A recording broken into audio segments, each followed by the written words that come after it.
الحمد لله وحده والصلاة والسلام على من لا نبي بعده.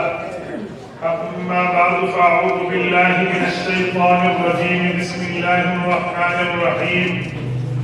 ما كان محمد أبا أحد من رجالكم ولكن رسول الله وخاتم النبيين وكان الله بكل شيء عليما.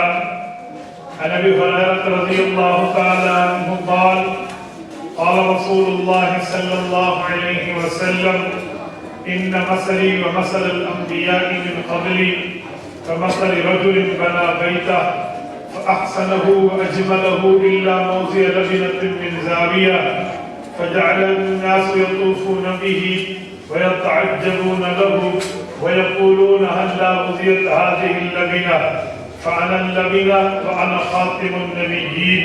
رواه الإمام الإمام البخاري في صحيحه. صدق الله العظيم وبلغنا رسوله النبي الأمي الكريم ونحن على ذلك لمن الشاهدين والشاكرين والحمد لله رب العالمين. اس کی چیخ کو بند کر دیں، سادہ کریں، ساؤنڈ بالکل کم ہو، اسپیک دیا جاؤ بس. معزز دوستو، نگین اسلامک اکیڈمی میں مرکز اہل سنت والجماعت اور وشٹی ضلع اٹک میں 10ویں سالانہ ختم نبوت صلی اللہ علیہ وسلم کانفرنس ہے. حضرت مولانا مفتی عبدالستار کو اللہ پاک رضا خیر عطا فرمائے. تقریباً آج سے 3 ماہ قبل ہم نے مشورے سے یہ دن طے کیا تھا. اللہ پاک ان کو مزید اس بارے جزا خیر عطا فرمائے کہ انہوں نے میری پسندیدہ تاریخ پر مجھے بلایا. بعض اوقات مشکل ہوتا ہے، لوگ کہتے ہیں جس تاریخ کو آئیں اس تاریخ کو آنا ناممکن ہوتا ہے. تو مشورے سے جب ہم نے طے کیا تو مولانا نے کہا جی بالکل ٹھیک ہے، اور اسی پر بھی میں کاربندی اختیار کی ہے. اللہ پاک اپنی شیان شان ان کو اجر جزیل عطا فرمائے. عقیدہ ختم نبوت کی مثال مذہب میں ایسی ہے جیسے جسم میں روح. روح نکال دے بندے کا جسم سلامت رہتا ہے لیکن وہ زندگی کی عالم میں نہیں ہوتا. اسی طرح عقیدہ ختم نبوت کو عقائد اسلامیہ سے نکال دیں تو پیچھے عقیدے رہیں گے لیکن وہ مردہ رہیں گے، وہ زندہ کسی کام کے نہیں ہوں گے. لوگ پوچھتے ہیں کہ ختم نبوت کا آخر ایسا مسئلہ کیا ہے جس کی بنیاد پر کفر اور اسلام کی بات کر دی جائے. جو قادیانی عوام ہے نا، انہیں معلوم نہیں ہے. وہ یہ بات ہم سے پوچھتے ہیں کہ ختم نبوت توحید سے بڑی چیز ہے، اللہ کی ذات کے عقیدے سے بڑی چیز ہے کہ آپ اس پر ہائپر ہو جاتے ہیں، آپ غصہ ہو جاتے ہیں، کفر اسلام کی بات کرتے ہیں. عقیدہ توحید میں لوگ اوپر نیچے کر جاتے ہیں تو آپ انہیں برداشت کر لیتے ہو، لیکن عقیدہ ختم نبوت پہ معاملہ آتا ہے تو آپ یہ وہ. میں قادیانیوں سے جب بات ہوتی ہے تو انہیں ایک جملہ سمجھایا کرتا ہوں کہ دیکھو، عقیدہ توحید کے منکر کو کون مسلمان کرتے ہیں؟ جو اللہ کی توحید کو منکر نہیں ہے، ماننے والا نہیں ہے، کس نے کہا کہ مسلمان؟ لیکن رہا ختم نبوت کا مسئلہ، یہ وہ ہے جس پر پورے دین کی مدار اور بنیاد ہے. وہ کیسے؟ اگر رسول اللہ صلی اللہ علیہ وسلم آخری نبی ہیں تو یہ قرآن آخری کتاب ہے. اگر حضور علیہ السلام آخری نبی ہیں تو یہ شریعت آخری شریعت. اگر حضور علیہ السلام آخری نبی ہیں تو یہ دین آخری دین ہے. اگر رسول اللہ آخری نبی ہیں تو یہ مذہب آخری مذہب. اگر حضور علیہ السلام آخری نبی ہیں تو یہ امت آخری امت ہے. اگر رسول اللہ آخری نبی ہیں تو قیامت تک کے لیے تمام لوگ حضور کی امت میں داخل ہیں، اور یقیناً آخری نبی ہے تو یہ تمام کام موجود ہیں. اگر آخری نبی ہونے کا انکار کر دیا جائے، قرآن آخری کتاب نہیں رہتی، اسلام آخری دین نہیں رہتا، شریعت آخری شریعت محمدیہ نہیں رہتی. قیامت تک کے لوگ کسی اور نبی کی امت میں شامل ہو جائیں گے. لیکن ساتھ ساتھ یہ بھی کہو کہ قرآن پھر سچی کتاب بھی نہیں رہتی، آخری کتاب تو دور رہا، کیونکہ قرآن کریم نے 100 آیات حضرت مفتی شفیع رحمہ اللہ نے خاتم النبیین کامل میں ذکر کی ہیں جو ختم نبوت بتاتی ہیں. تو وہ پوری کی پوری آیات نعوذ باللہ ان کی تکذیب لازم آ جائے گی، وہ آیات جھوٹی ہو جائیں گے. اور مسلمان کا نظریہ یہ ہے کہ پورے قرآن کی زبر زیر کا منکر بھی مسلمان نہیں ہے، 6 جائے کہ 100 آیات کے منکر کو مسلمان کیا۔ تو اسی لیے ختم نبوت کو بنیاد ہے کہ اس سے شریعت کی عمارت اگر انکار کر دیا جائے تو دھڑام سے نیچے گر جائے گا۔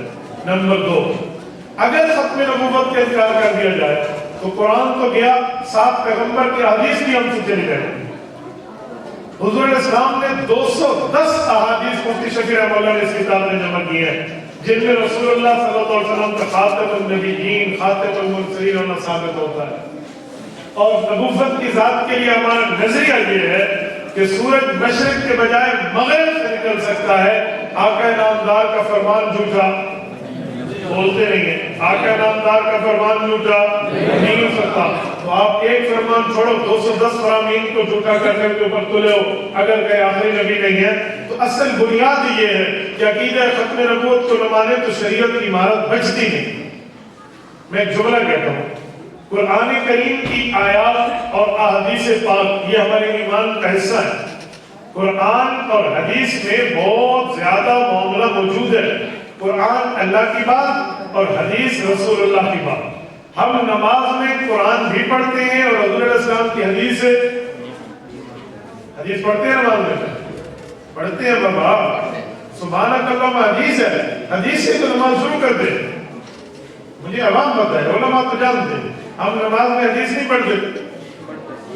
بتا لیجیے جی بتا لیجیے سر، آپ اندازہ لگا لیں کہ ہماری مذہب کے معلومات کتنی ہیں۔ چلو فیصل پر بات کرتے ہیں۔ ہم نماز شروع کرتے ہیں حدیث، سبحانک اللہم و بحمدک و تبارک اسمک و تعالی جدک و لا الہ غیرک کسی پارے میں نہیں ہے، کسی سورت میں نہیں ہے، کسی آیت میں نہیں ہے۔ تو یہ قرآن نہیں ہے، یہ حدیث ہے۔ سبحانک اللہم حدیث ہے، ہم نماز کو شروع حضور کی حدیث سے کرتے ہیں۔ اس کے بعد ہم تعوذ تسمیہ پڑھتے ہیں، اس کے بعد الحمدللہ پھر ایک سورت ہے، اس کے بعد آخر تک ساری حدیث ہے۔ سمع اللہ لمن حمدہ حدیث ہے، ربنا لک الحمد حدیث ہے، سبحان ربی الاعلی حدیث ہے، سبحان ربی العظیم حدیث ہے، 2 سجدوں کے درمیان رب اغفر لی وارحمنی پیغمبر کی حدیث ہے، التحیات للہ والصلوات پیغمبر کی حدیث ہے، اللہم صلی علی اللہم بارک پیغمبر کی حدیث ہے، اللہم انی ظلمت نفسی ظلما کثیرا کی دعا پڑھے یہ پیغمبر کی حدیث ہے، اور اس کے بعد سلام پھیرے یہ پیغمبر کی حدیث ہے۔ نہ درود شریف قرآن میں ہے، نہ تحیات قرآن میں ہے، نہ سمع اللہ قرآن میں ہے، نہ ربنا لک الحمد قرآن میں ہے۔ تو جب یہ قرآن میں نہیں، ہم حدیث بھی نماز میں پڑھتے ہیں۔ ہمارا نظریہ ہے نماز قرآن اور حدیث پڑھے بغیر مکمل ہوتی نہیں۔ ذہن میں رکھو، ایک بندہ مجھے کہنے لگا بآواز بلند قرآن پڑھا جاتا ہے، میں نے کہا یہ بھی آدھی بات ہے۔ بآواز بلند سمع اللہ لمن حمدہ کہا جاتا ہے، یہ حدیث ہے قرآن کریم نہیں۔ یہ تھوڑی ہے کہ ہم بآواز بلند قرآن پڑھتے ہیں۔ ہاں قرآن ہم پڑھتے ہیں بطور تلاوت، حدیث ہم پڑھتے ہیں بطور جزء صلاۃ، وہ نماز کا جزء اور وہ تلاوت ہے۔ تو پیغمبر کی حدیث کی تو اتنی ویلیو ہے، اگر قرآن اور حدیث کی باتیں نعوذ باللہ غلط ہو جائیں تو شریعت اسلامیہ بچتی نہیں۔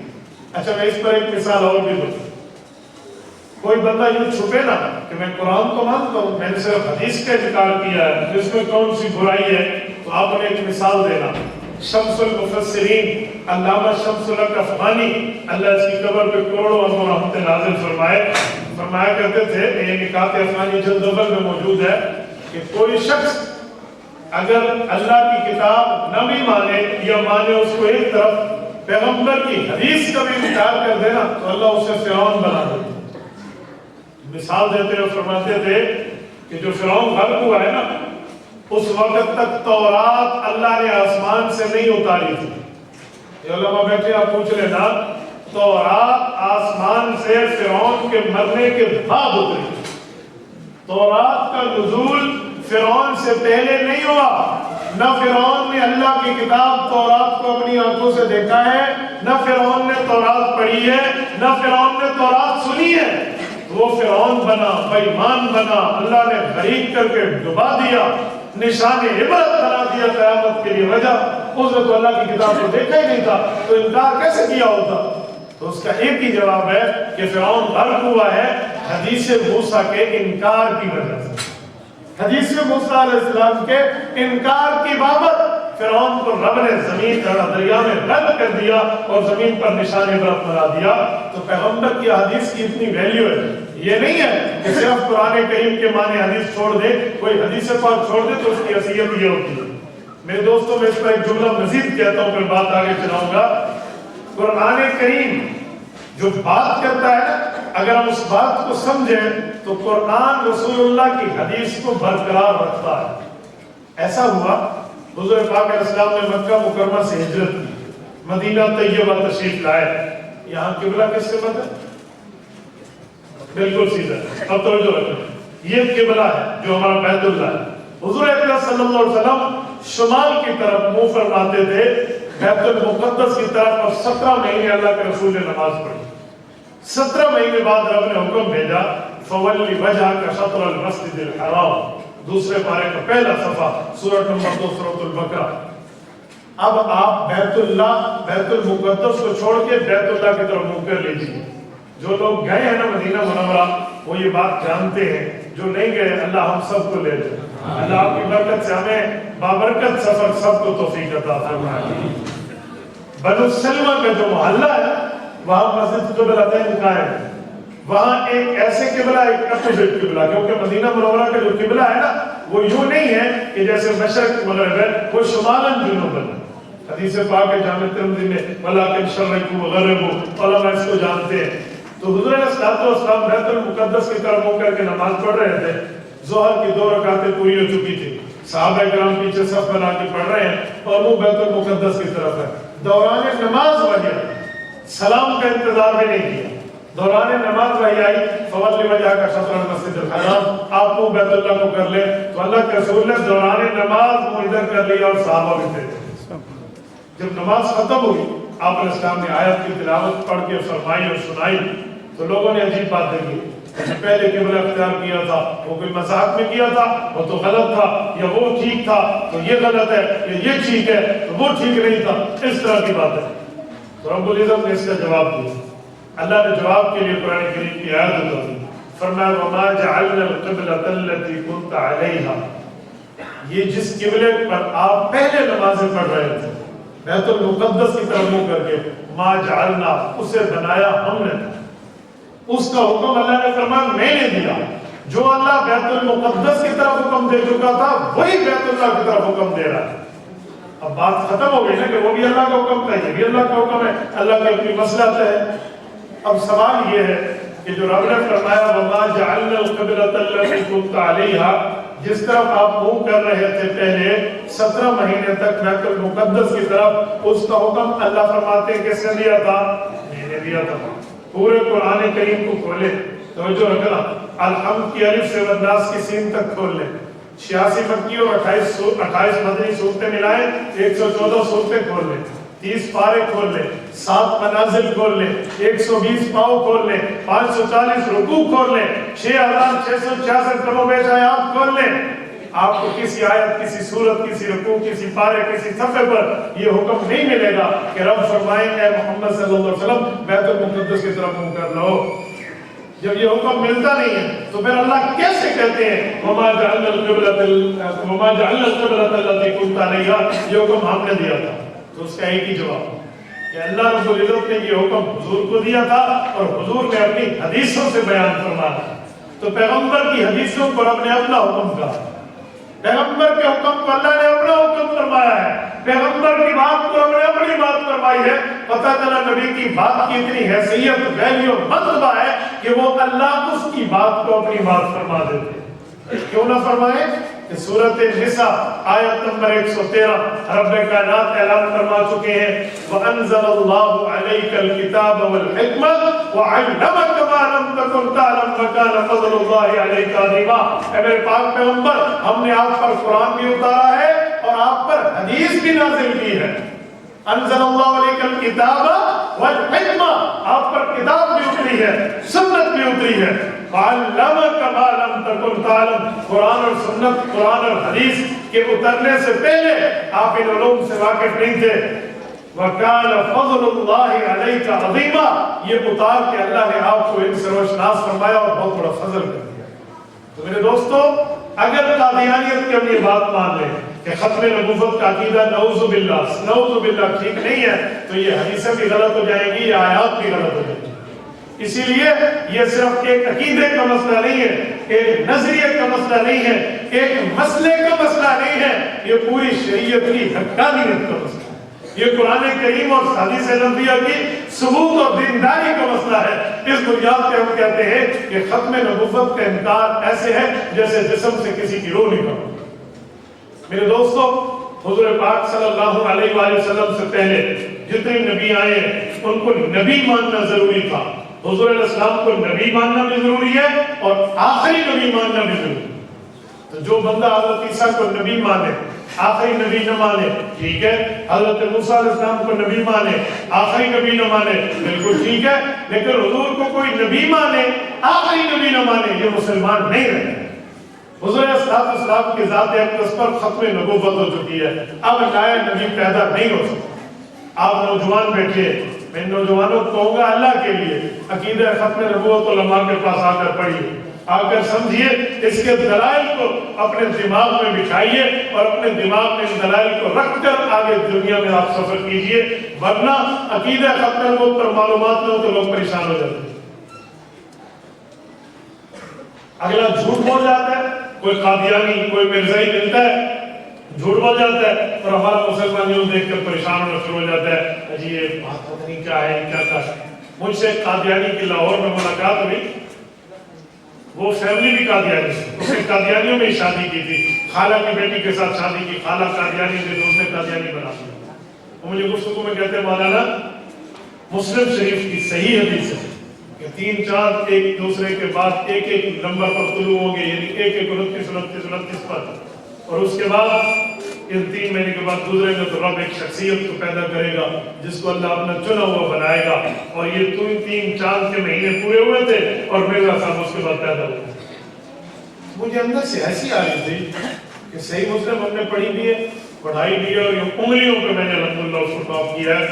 صحیح مسلم تو یہ ہے ہی نہیں، کئی بار میں سن رہا ہوں اور یہ بندہ اتنی ڈٹائی سے بات کر رہا ہے جیسے 2 اور 2 4 تھے، اتنی یقین سے بات کر رہے ہیں، تو مجھے اس پر ترس آنے لگا، اس کو پتہ نہیں ہے مسلم کیا ہے، لیکن اس بیچارے نے اپنے قادیانی مربیوں کے جھوٹ کو اتنا سچا سمجھ لیا ہے کہ یہ بڑے دھڑلے سے بیٹھ کر جھوٹ بول رہے ہیں۔ تو میں نے اسے کہا کہ آپ نے مسلم پڑھی ہے؟ صحیح مسلم آپ نے دیکھیے؟ انہوں نے کہا جی ہاں میں نے خود دیکھیے صحیح مسلم۔ یہ حیران ہو گیا، میں نے کہا مجھے دکھا سکتے ہیں صحیح مسلم کی کس بات میں؟ تو کہنے کا بس وہ چاند لگے مسلم، میں نے جھوٹ بولا، آخر میں نے پکڑا۔ میں نے کہا صحیح مسلم میں کتنی حدیثیں ہیں؟ لکھنے والے کا نام کیا، کب پیدا ہوا، کب وفات پائی، کس قبیلے کا تھا، اس نے کتنی جلدوں میں لکھا ہے، کتنے ابواب ہیں، کتنی شروعات، یوں میں نے اس کو کوئز کویسچن کیا نا، ایک سوال کا نام نہیں ہوتا۔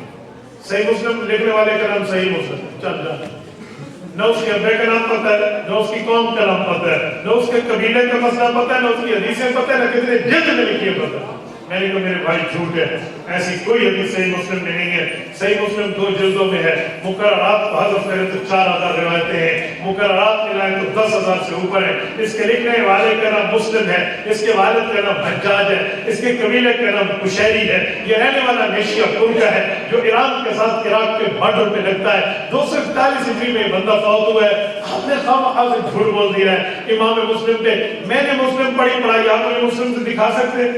تو مجھے کہنے لگا اردو میں لکھا ہوا تھا، تو سن مجھے لکھ کے دکھایا تھا تو اس میں لکھا ہوا تھا، کیسا جھوٹ بولا تھا۔ اب یہ عام بندے کے سامنے وہ ڈھٹائی سے بات کرتا کہ صحیح مسلم میں لکھا ہے، تو جس نے صحیح مسلم نہیں دیکھی تھی، یہ اس کو صحیح مسلم پہ عبور نہیں تھا، تو وہ ایک بات تو سوچے گا نا، اچھا 3 چاند بھی ہوئے تھے، حضور نے اسلام میں نشانی بھی دی تھی اور پھر مرزا پیدا ہوا، ایسے جھوٹ بولتے۔ تو اس لیے بہتر ہے کہ آپ اپنے علماء کے پاس بیٹھے، ختم نبوت پر کورس کریں، ان سے سمجھیں تاکہ یہ آپ کو قادیانیوں کے داؤ پیج سے آگاہ کریں کہ بات ہے کیا اور مسئلہ ہے کیا۔ وہ بتائیں گے یہ چور اس طرح آ کر چوری کرے گا، چور بھی کہے چور چور، ایک چور نے چوری کی نا تو آگے بھاگ رہا تھا، تو لوگوں نے کہا چور کو پکڑو، اس سے بچنے کا اور تو کوئی راستہ نہیں تھا، اس نے بھی کہنا شروع کر دیا چور کو پکڑو، چور کو پکڑو تاکہ مجھے چھوڑ دے۔ تو قادیانیوں کی بھی یہی جو ہے نا کیا کہتے ہیں وہ شیطانیت شروع ہوئی، یہ بھی چور کو پکڑو والی بات کرتے ہیں، جھوٹ بول بول کے پیغمبر علیہ السلام کے۔ اچھا پھر حدیثیں پڑھیں گے تو آدھی بالکل آدھی پڑھیں گے۔ میں نے ایک قادیانی سے بات کی، مجھے کہنے لگا حدیث پاک میں حضرت عیسیٰ علیہ السلام امام مہدی، حدیث پاک میں لا عیسیٰ اللہ مہدی اللہ عیسیٰ ابن مریم، تو آپ نے امام مہدی کوئی دوسرا کو بنا دیا۔ اب وہ قادیانیوں کے دوسرے فرقے سے تعلق رکھتا تھا جس کو کہتے ہیں لاہوری گروپ۔ قادیانیوں کا لاہوری گروپ جو ہے وہ مرزا کو نبی نہیں مانتا، مرزا کو ولی مانتا۔ تو ہم تو مرزا کو سچا انسان ماننے والے کو بے ایمان کہتے ہیں کہ اس جیسا کائنات میں سچائی کا جنازہ کیسے سچا ہو سکتا ہے۔ تو وہ قادیانی مرزا کو کہتے ہیں ہی از اے ریفارمر، کہ یہ مجدد ہے۔ تو وہ کہہ رہا تھا کہ مہدی تو یہ ہے نا۔ تو میں نے اسے کہا کہ میرے بھائی جہاں تک وہ اپنی دال گلانا چاہتا ہے نا وہ غلطی نہیں ہے۔ حضرت امام مہدی کے لیے حضرت عیسیٰ علیہ السلام کو جو اللہ کے رسول نے فرمایا کہ یہ مہدی ہے، تو مہدی کا مطلب ہوتا ہے ہدایت یافتہ۔ یہی بات حضرت معاویہ رضی اللہ عنہ کو اللہ کے رسول نے فرمایا تھا، اللہم اجعل ہادیا و مہدیا، میرے مولا میرے معاویہ کو ہدایت یافتہ بھی بنا، آگے ہدایت دینے والا بھی۔ تو پھر مہدی تو وہ ہو گئے تھے، خدا کے بندے مہدی سے مراد ان کے ذریعے ہدایت پھیلے گی، لیکن جو امام مہدی نے آنا ہے حضور علیہ السلام نے خالی مہدی نہیں فرمایا، ان کی علامات بتائی ہیں، نشانیاں بتائی ہیں، انٹروڈکشن مکمل طور پر کا بتایا ہے۔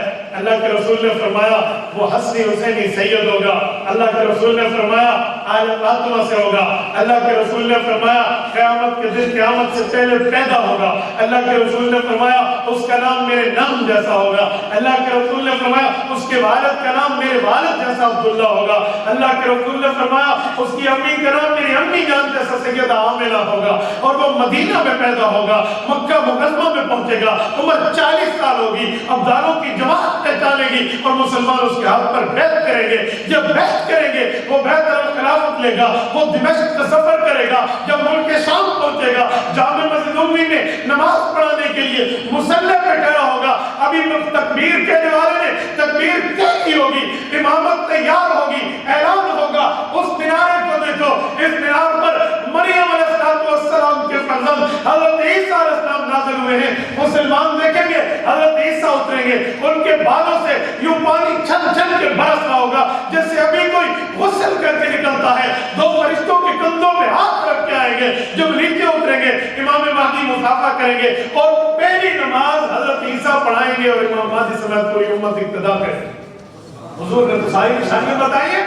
کوئی اللہ کے بندے اگر امام مہدی ہے حضرت عیسیٰ ہے تو پھر عبداللہ کا پیدا ہونے والا بیٹا کون ہے، پھر محمد نام کا مہدی کون ہے، پھر حضرت آمنہ کا بیٹا کون ہے، قریشی کون ہے، حسنی حسینی سید کون ہے، مدینہ میں آنے والا، مکہ میں پہچانے والا، دمشق میں امامت کے مصلی پہ ٹھہر کے حضرت عیسیٰ کو اپنی جگہ دینے والا کون ہے اگر امام مہدی نہیں ہے؟ اور وہ عربی ہے، عجمی نہیں ہے۔ مرزا قادیانی خاندان کا جنازہ تو عجمی ہے، اور یہ گرداسپور کے ضلع کے ایک بستی قادیان کا رہنے والا ہے۔ خدا کا نام مان، اس کو کہتے ہو یہ اس طرح۔ تو جب اتنی معلومات نہیں ہوگی امام مہدی کے بارے میں، حضرت عیسیٰ کے بارے میں، وہ جھوٹ بولے گا، ہم بندہ پھنس جائے گا۔ تو ہمیں چاہیے ہم معلومات لیں، ہم اپنے بزرگوں کے پاس بیٹھے ان سے سمجھے یار مدد۔ میں حیران ہوں، آج کوئی وائرس آتا ہے تو اس کے لیے پہلے ترتیب بنا دی جاتی ہے، بھائی ڈینگی وائرس آیا اسپرے کر لو۔ بھائی ڈینگی وائرس ہمارے پاس تو نہیں ہے، کہتے ہو سکتا ہے آ جائے، اسپرے پہلے کر لو۔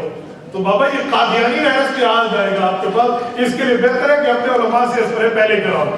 مفتی عبدالستار صاحب بیٹھے مدر صاحب کے ساتھ ہیں، للہ فی اللہ اس پر بیٹھ کر 24 گھنٹے دین کی خدمت میں ہمتن گوشت متوجہ ہیں۔ آپ ان کے پاس آئیں، روزانہ کوئی ٹائم ملے اور ان سے عقیدہ سب کر وہ سمجھے اور اپنی اولادوں کو سمجھائے۔ کون سی مشکل بات ہے اس پر؟ اپنے گھر میں بیٹھ کے اپنے بچوں کو ختم نبوت کا مذہب، عقیدہ، نظریہ، ایمان، مسلک کیا سمجھائیے کہ ہم ختم نبوت کو چاہتے ہیں۔ عام بندہ قادیانیوں کے داؤ پیٹ میں آ جاتا ہے۔ قادیانی کہتے ہیں یہ بھی چھوڑو وہ قادیانیوں کا شوشہ ہے۔ 1977 میں 1974 میں آئین نے لکھ دیا تھا کہ قادیانی جو ہے یہ غیر مسلم ہے، لہذا ان کے خلاف کام کرنے کی ضرورت نہیں ہے، ان کے خلاف کام نہ کرو۔ میرے دوستو یہ بھی قادیانیوں کو چھوڑو وہ شوشہ ہے، ان کے خلاف کام نہ کریں۔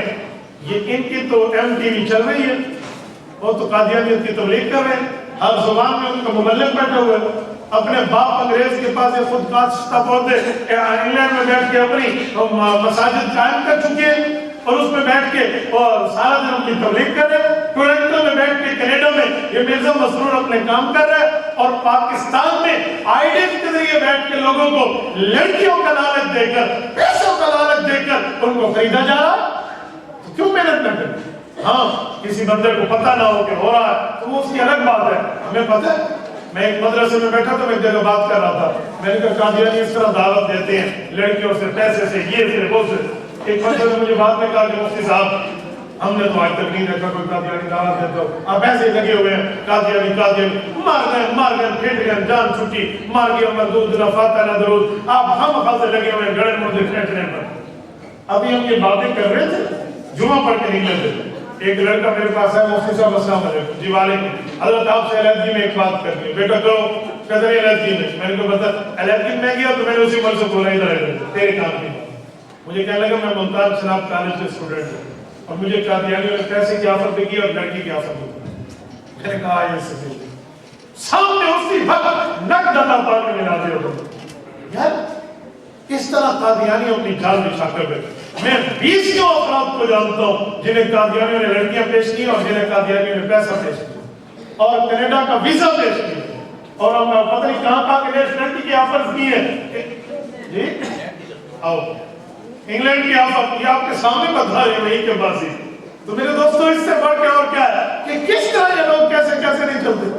تو ہمیں آنکھیں چار کرنی پڑے گی، ہمیں دیکھنا پڑے گا، ہمیں کوئی اس پر سوچنا ہوگا کہ ہم اپنی مستقبل کی نسلوں کو کیا سے کیا نہیں سمجھا کر، اس کو یوں نہ سمجھے کہ ختم ہو گیا۔ اور ایک جملہ میں مزید سمجھانے کے لیے کہتا ہوں، قادیانی ایک اور بات بھی کرتے ہیں اور وہ ایسی بات ہے کہ عام بندہ کہے کہ بالکل ٹھیک ہے، میں پہلے بات پیش کرتا ہوں پھر اس کی تہ میں اتر کے آپ کو اس کی گستاخی سمجھاتا ہوں۔ عام بندے کے سامنے پیش کرتے ہو کہ یار گال تو بڑی ٹھیک ہے، حالانکہ وہ قادیانیوں نے ڈرامے بازی کرنے کے لیے ہمارے مسلمانوں میں پیدا کیے اور کب پیدا کیے یہ بھی بتا دو۔ جب 1974 کی لیجسلیٹو اسمبلی میں حضرت مولانا مفتی محمود رحمۃ اللہ تعالی علیہ کی قیادت میں تمام مکاتب فکر کے مسلمانوں نے جمع ہو کر حکومت کو منوا لیا کہ یہ غیر مسلم، یہ بے ایمان ہے، یہ گستاخ ہے قادیانی، اور اس وقت کی حکومت جس کے وزیر اعظم جناب ذوالفقار علی بھٹو تھے، انہوں نے اس کو بیٹھ کے کافر اقلیت قرار دلوایا اور لکھ دیا۔ بلا شبہ ان کو بہت بڑا کارنامہ ہے، اللہ پاک قبول فرمائے، لکھوایا انہوں نے۔ تو قادیانیوں نے نکلتے ہوئے ایک شعبہ چھوڑا اس وقت جو آج کل عام ہے، اور ایسا عام ہے کہ ہر بندہ سمجھتا ہے کہ یار بات تو سچی ہے۔ اب میں بتاؤں وہ کون سا شعبہ ہے، آپ کی توجہ ہے، بولیے بولیے توجہ ہے، وہ یہ ہے قادیانی کہتے ہیں علماء کی قدر کرنا سیکھو، مولوی بہت اچھے ہوتے ہیں، علماء کی قدر کرو، مولویوں کی عزت کرو، بہت اچھی بات ہے، لیکن مدرسے والے مولوی کی عزت کرنا وہ قرآن پڑھانے والا ہے، قاری کی عزت کرنا وہ قرآن پڑھاتا ہے، خطیب کی عزت کرنا وہ بیان سناتا ہے، اور اسی طرح خانقاہ والے کی عزت کرنا وہ اللہ اللہ سکھاتا ہے، تبلیغ والے کی عزت کرنا وہ تبلیغ سکھاتا ہے۔ لیکن سیاسی مولوی کو نہ ماننا، یہ اپنے مفاد کے لیے آگے چل رہا ہے۔ عام بندہ کرتے ہیں یار گال پہ ٹھیک ہے، ایسے سیاستدان مولوی پاکستان کھا گئے نے قادیانی کو بات کرنی۔ اب یہ تو نہیں پتا کہ بات قادیانی ہوں گی، ہم لے رہے ہاں مسجد کے مولوی کو مان لیں گے، خانقاہ کے مولوی کو مان لیں گے، مدرسے والے کو مان لیں گے، تبلیغ والے کو مان لیں گے، یہ سیاسی مولوی کا کیا کام ہے؟ اب میں آپ کو ایک جملہ کرتا ہوں، محنت کر کے قادیانیت کے خلاف مسجد والوں نے کام کیا، حضرت عطا اللہ شاہ بخاری رحمۃ اللہ علیہ کی قیادت میں، اللہ اس کی قبر پہ کروڑوں اور رحمتیں نازل فرمائے۔ مدرسے والے، تبلیغ والے، جہاد والے، تدریس والے، خانقاہ والے، مساجد والے، سب علماء نے مل کر کام کیا، قادیانی کافر اقلیت قرار نہ حاصل۔ لیکن جب مسلمانوں کو اسمبلی کی قوت حاصل ہوئی، سیاسی پاور حاصل ہوئی، اور مولانا مفتی محمود رحمہ اللہ، مولانا غلام گوشت اداگی رحمہ اللہ، اس طرح ہمارے بڑے بڑے اکابر جب اسمبلی میں پہنچے جہاں قانون ساز ادارہ ہے، لیجسلیٹو اسمبلی آف پاکستان، وہاں پہنچے تو انہوں نے بیٹھ کر وہاں قرارداد دی کہ دیکھو کوئی خود کو پاکستانی فوجی کہے اور وہ فوج کے ڈپارٹمنٹ سے منسلک نہ ہو تو غداری ہے، کوئی خود کو پاکستانی پولیس کا بندہ کہے اور پولیس کے ڈپارٹمنٹ سے ریلیٹڈ نہ ہو تو بے ایمانی ہے۔ بھائی قادیانی خود کو اہل اسلام سے منسلک کہتا ہے، یہ مسلمان نہیں ہے، غداری ہے، ان کو بلائیں۔ اس وقت کی حکومت نے ان کو آرڈر جاری کیا اور 13 دن انہیں موقع دیا کہ آؤ اپنا اسلام ثابت کرو۔ کوئی ایسے میں نہیں ہے کہ ان کو پکڑ کے ایسے دائرہ اسلام سے خارج ہو چل میں بھائی جا، یوں نہیں ہے۔ 13 دن قادیانیوں کی بات ہوئی ہے وہاں پر، آخری 3 دن تو صرف انہیں ملے ہیں کہ ثابت کرو اپنا اسلام، جو دلائل مسلمان نے دیے توڑو اس کو، آیات پیش کرو کہ مرزا نبی ہے، احادیث پیش کرو کہ مرزا نبی ہے، امت کا اجماع پیش کرو کہ مرزا نبوت کرا، دعوے دار کو پیش تو کرو، پیش نہ کر سکے۔ اس دن کے بعد جھٹا مار کے ان کو وہاں سے نکالا، اور آخری حوالہ جو مفتی صاحب نے پیش کیا، مفتی محمود رحمہ اللہ نے، اللہ اس کی قبر پر کروڑوں اور رحمت نازل فرمائے، اس نے اسمبلی کے لوگوں سے پہلے پوچھا کہ اسمبلی والے بتاؤ آمنہ کے در یتیم محمد کریم صلی اللہ علیہ وسلم کو نبی مانتے ہو یا مرزے کو؟ صاحب نے کہا جی توبہ توبہ، ہم گناہگار خطاکار ضرور ہیں لیکن مرزے کو نبی نہیں مانتے، ہم تو رسول پاک کو نبی مانتے ہیں، اور ہم نے سفارش کو کل قیامت میں حضور الاسلام کے لیے ہے۔ تو مفتی صاحب نے حوالہ پیش کیا کہ مرزے نے لکھا ہے، اور عربی میں لکھا ہے، جھوٹ بول کے لکھا ہے، کل مسلم یصدقنی ویقبل دعوتی الا ذریۃ البغایا، کہ جو مجھے مانتا ہے اس کی ماں نے حلال نطفے سے اس بچے کو پیدا کیا ہے، جو مجھے نبی نہیں مانتا اس کی ماں نے گناہ کر کے حرام نطفے سے اسے پیدا کیا۔ اسمبلی کے لوگوں سے کہا بتاؤ تم مرزے کو مانتے؟ تو مرزا ناصر کہنے لگا یہ ہمارے دادے کی کتاب نہیں ہے، یہ مسلمانوں نے اپنی طرف سے بنائی ہے۔ تو مفتی صاحب نے فرمایا قومی اسمبلی کے ذمہ داروں، وزیر اعظم صاحب، باقی حضرات، اکابر جنرل اسپیکر، ایک بات طے کر لو، اس کو بھی یہاں پکڑ لو اور مجھے بھی پکڑ لو، ہم میں سے کسی بندے کو اسمبلی سے نکلنے نہ دو۔ وہ زمانہ موبائل کا تو تھا نہیں، ٹیلی فون کا تھا، کہ ہم میں سے کسی کو ٹیلی فون ہی نہ دو تاکہ ہم پچھلوں کو فون کر کے خبردار نہ کریں۔ یہ جاؤ، یہ رغبہ بک ڈیپو چریوٹ سے کتاب چھپی ہے مرزائیوں کی، ابھی وزیر اعظم فون کرے چریوٹ کی ڈی سی کو اور اس دکان پہ جا کے پولیس والے کتاب لے آئے، اگر اس کتاب سے یہ حوالہ نہ ملا مفتی محمود اپنی موت لکھ دے گا، لے آؤ، ایسے فون نہ کرنے دیں، نہیں ادھر جا کر بدماشی نہ کریں۔ گجرات چریوٹ کے ڈی سی کو کال ہوئی ہے، 1-2-3 گھنٹے میں کتاب اسمبلی میں پہنچ چکی تھی، تو کہا یہ حوالہ ملائیں، حوالہ بھی ملا، عبارت بھی ملا، کچھ بچا؟ لیکن قذاب تو ہمارے منہ پہ بیٹھ کے جھوٹ بولتا ہے، کل باہر جا کر کیا کہے گا تم؟ یہ وہاں سے کھس کر لذینہ ہوئے پہنچ گئے وہاں پہ جا کے، آج انگلینڈ میں پناہ لے کر بیٹھے ہیں۔ تو یہ کام کس نے کیا؟ ایک سیاسی مولوی۔ اب قادیانیوں نے کیا کیا؟ ڈیوائیڈ اینڈ رول، تقسیم کرو اور اپنا منڈو سیدھا کرو۔ مسجد کے مولوی کو مانو بڑا اچھا آدمی اللہ نہ کرتا ہے، خانقاہ والے کو مانو دل کو پاک کرتا ہے، ذکر اللہ کراتا ہے، مجلس درود شریف سجاتا ہے، ہاں خطیب کو مانو جمعہ پڑھاتا ہے، حافظ کو مانو تمہیں نماز پڑھاتا ہے، تبلیغ والے کو مانو دین کا کام کرتا ہے، یا خطیب کو مانو تمہیں واہ واہ سناتا ہے، ہاں ان کی باتیں سنو، شیشو نہ ماننا۔ اے قادیانیوں کی نسل، ہم تمہاری جد کو جانتے ہیں، ہم نے مانا ہے مسجد کے مولوی کو وہ رسول اللہ کا وارث ہے، مدرسے کے عالم کو وہ رسول اللہ کا وارث ہے، تبلیغ و جہاد کے عالم کو وہ رسول اللہ کا وارث ہے، خانقاہ و مدرسے کے عالم کو وہ رسول اللہ کا وارث ہے، اور سیاسی کو مانے وہ بھی رسول اللہ کا وارث ہے۔ ہم نے سب کو مانا، ہم تیرے ادھر دھمکیوں سے ہم یہ نہیں کریں گے کہ اس کو مانو جس کو نہ مانو۔ میں سمجھانے کے لیے ایک مثال دیتا ہوں کہ شیر گائے کے گوشت کھانے کا بڑا شوقین تھا، اور شیر کے جنگل میں 3 گائیں رہتی تھی، ایک گائے سفید تھی، ایک گائے پیلی تھی، ایک گائے کالی تھی۔ تو شیر نے سوچا ان کو کھاؤں، تو وہ شیر کھانے آیا، تو تینوں گائیں اپنی 2-2 سینگ لے کر آگے آئی، تو 6 سینگ ہو گئے۔ اب شیر تو ڈر گیا، وہ پیچھے چلا گیا، 1 دن 2 دن 4 دن، پھر شیر نے سوچا ڈیوائیڈ اینڈ رول، کوئی ترتیب بنائی جائے، کوئی کام بنایا جائے۔ وہ سفید گائے کے پاس آیا، پیلی کو بھی اپنے مشورے میں شریک کیا، کہا کالی کو لانے دینا، تم دونوں کے ساتھ میری خاص میٹنگ ہے۔ اب شیر آ گیا، گائے بہن تو بہت اچھی ہے، سفید ہے، یہ ہے وہ ہے، تم پیلی ہے، یہ جو کالی ہے نا یہ بڑی فضول ہے، یہ ایسی ہے، یہ ایسی ہے، یہ ایسی ہے، یہ کالی ہے تمہارے خلاف باتیں کرتی ہے، یہ بالکل ٹھیک نہیں ہے، جو تم چلتی ہو واہ واہ ہوتا ہے، تمہارے ساتھ کالی چلتی ہے تو مزہ نہیں آتا۔ اس نے کہا پھر انہوں نے کہا اگر تم اجازت دو تو میں اس کا کام پورا کر لوں۔ تو پیلی اور سفید اپنی تاریخیں سن کے 30 31 32 مار خان بن گئے تھے، انہوں نے کہا واہ واہ ہم جیسا تو کوئی ہے نہیں۔ تو انہوں نے کہا مشورہ کیا ہے؟ پیلی نے کہا ہاں ہم بھی کیا ہوتے ہیں، ہم تو پیلی اور سفید کھانے کر کر شیر کو کا کھانے۔ شیر اگلے دن کھانے آیا نا تو یہ دونوں لڑنے لگے ان سے، یہ بیٹھی رہی اپنی اپنی دلوں میں، اب جائے اور شیر اس کو کھا گیا۔ جب شیر نے بچا لیا، ہضم کر لیا، اگلے دن پھر سفید کو کہا اب اکیلی مجھ سے میٹنگ کرنا، اب پیلی کی ضرورت نہیں ہے، تجھے کوئی خاص بات بتائے گا۔ خوش ہو گئی کہ شیر کا سلام دعا بڑھ گئی ہے میری۔ اچھا بھائی بتا، انہوں نے کہا جی بات یہ ہے یہ پیلی بھی کالی کی روش میں چل پڑی ہے اور یہ لوگوں کو بتا رہی ہے کہ جو سفید ہے نا یہ کالی کی قاتل ہے، یہ ہے وہ ہے، یہ کہیں راز آؤٹ نہ ہو جائے۔ انہوں نے کہا اس کا کام تمام کر دو، اسے بھی کھا گیا۔ اور جب پیلی مر رہی تھی، شور کر رہی تھی، تو سفید گائے اس کی تائید اور اس کے بچانے میں نہ آئی۔ جب اس نے کھا لی اور 2 دن گزرے، گویا شہر میں تو پیپسی پی کر اس کو ہضم کر کے دیدار لے لیا ہوگا نا، اب وہ آئے، انہوں نے کہا اور سفید اب تیرے ساتھ کون آئے گا، اب تو میں بتاؤں گا کہ تو میرے منہ میں آتی کیسے نہیں ہے، اسے بھی کھا گیا۔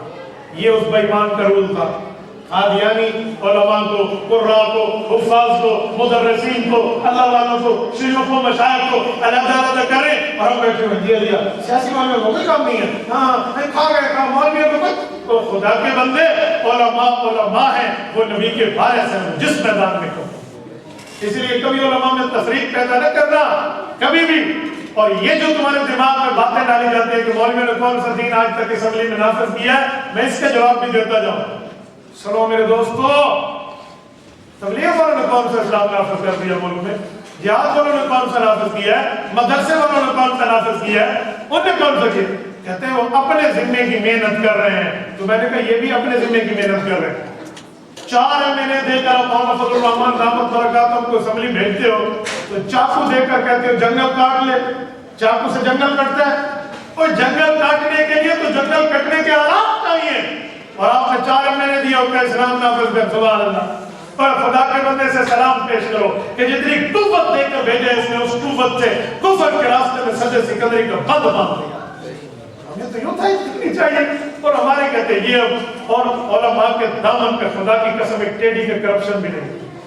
موجودہ حکومت بدترین مخالف ہے حضرت مولانا کی، لیکن جرت نہیں ہے ان میں کہ 1 روپے کی کرپشن اس ابو پہ ثابت کر کے دکھا دیں، ایک ہی کرپشن لینے کے دینے نہ پڑ جائے۔ بابا اس بندے کا دامن صاف ہے، اس نے مدرسے کی چٹائی میں بیٹھ کے پڑھا ہے، ہمیں خوش ہونا چاہیے کہ ہماری قیادت کرپشن سے پاک ہے، وہ دین کی خدمت میں آگے چلے، ہم ان کے خلاف باتیں کرنے میں بیٹھے۔ میں ایک بات کرتا ہوں، یہ جو لندن میں 2018 میں اس کا انٹرویو آیا تھا مرزا مسرور کا، یہ مرزائیوں کے بڑے کو، اس نے ایک جملہ کہا تھا، اگر آپ نے سنا ہے تو آپ کو یاد ہوگا، اس نے کہا تھا جب تک قومی اسمبلی میں اور ملک میں یہ مولوی موجود ہے نا مولانا گنجا، ہماری دال نہیں گلتی۔ مرزا قادیانی کی ذریت آپ بھی مانتی ہے کہ یہ بندے کون ہیں، اور کاش ہم اپنوں کو نہیں، ہم بیٹھے ہوئے ہم کہ اس نے کیا کیا، اس نے کیا کیا۔ میں اتنا حیران ہو جاتا ہوں بعض اوقات کہ خدا کے بندے تم اپنے محسن کو اپنا دشمن سمجھتے۔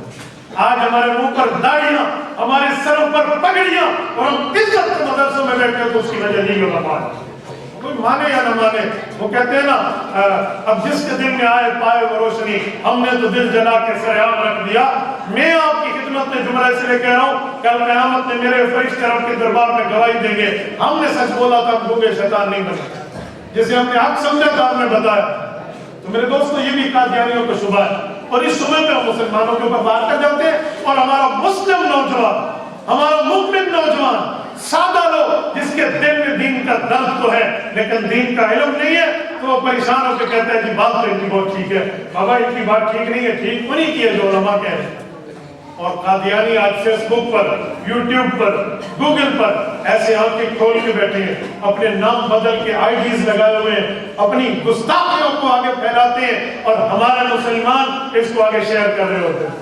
اور گزارا کیا کرو اپنے فرینڈز میں کوئی قادیانی ہے ٹھڈے مار کر سے نکال دو۔ قرآن کریم میں ہے وَامْتَازُ الْيَوْمَ أَيُّهَا الْمُجْرِمُونَ، رب قیامت میں فرمائیں گے مجرم علیحدہ ہو جائے، مومن علیحدہ ہو جائے۔ آپ آج سے اس آیت پہ عمل شروع کر دیں۔ میری فرینڈ لسٹ میں کوئی قادیانی، کوئی مرزائی، کوئی دجال کمانے والے، وہ نہ کل میرا تھا، نہ آج میرا، نہ کل میرا رہے گا۔ ہم کھلے کھلے مسلمان، ہم نے رسول اللہ صلی اللہ علیہ وسلم کی سفارش دینی ہے، ہم نے مرزے ملعون کو نہیں دیکھنا۔ میرے دوستو اس لیے اپنی کوششیں تیز کرو، ختم نبوت کے حوالے سے وہ علمی ہوں، سماجی ہوں، ادبی ہوں، عملی ہوں، سیاسی ہوں، جتنی بھی ہوں، ختم نبوت کے حوالے سے اس پرچم کو لے کر اٹھو۔ یہ اعمال آپ کے رسول اللہ کی ذات پر پیش ہوں گے۔ حضرت علامہ شبیر احمد عثمانی رحمۃ اللہ علیہ نے سورۃ نحل آیت نمبر 89 وَجِئْنَا بِكَ شَهِيدًا عَلَىٰ هَٰؤُلَاءِ اس آیت میں لکھا ہے کہ اللہ فرماتے ہیں کل قیامت میں حضور پاک امت پہ گواہی دیں گے. کہ گواہی کیسے ہوگی؟ فرمایا گواہی یہ ہوگی کہ فرشتے روزانہ اللہ کے رسول پر امت کے اعمال پیش کرتے ہیں. حضور نے فرمایا ما رأيت من خير حمدت الله عليه وما رأيت من شر استغفرت الله لكم. تمہارے اچھے اعمال دیکھ کر میں اللہ کا شکر ادا کرتا ہوں, بدعمالیوں پہ مبتلا ہو کر نالائقوں کے لیے استغفار کرتا ہوں. آج ختم نبوت کا پرچم اٹھاؤ اور اس پرچم تلے تمام مسلمان ایک ہو جاؤ. یہ پرچم کی بات کل قیامت میں رسول اللہ کے حق میں ہمارے حق میں اگر گواہی آ گئی, حضور کی زبان سے ہمارا بیڑا پار. آج اس کو لے کر بندہ چلے. یہ آج کا پروگرام مولانا کی طرف سے آپ اور ہم سب کو جمع کیا جانا صرف ایک مقصد کے لیے ہے کہ رسول اللہ صلی اللہ علیہ وسلم کی محبت سے دل میں اس جذبے کو معجزہ کر کے عملی طور پر میدان میں آؤ. کرو گے انشاءاللہ؟ کریں گے. اللہ آپ کو ہمیں صراط مستقیم عطا فرمائے. اقول قولی ھذا واستغفر اللہ وآخر دعوانا الحمدللہ.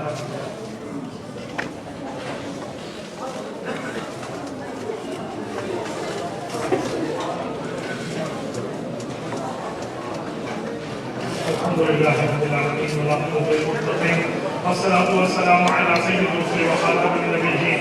ربنا ظلمنا أنفسنا وإن لم تغفر لنا وترحمنا لنكونن من الخاسرين. ربنا آتنا في الدنيا حسنة وفي الآخرة حسنة وقنا عذاب النار وادخلنا الجنة مع الأبرار. يا عزيز يا غفار يا أرحم الراحمين. يا الله اس پروگرام قبول فرما. جو اللہ تشریف ہے ان کا تشریف لانا قبول فرما. اے اللہ جتنے لوگوں نے ہاتھ اٹھانے کا ہاتھ اٹھانے کی کوئی دلی حاجات اور خواہشات ہیں اسے قبول فرما. کیا کرے مولا اس کو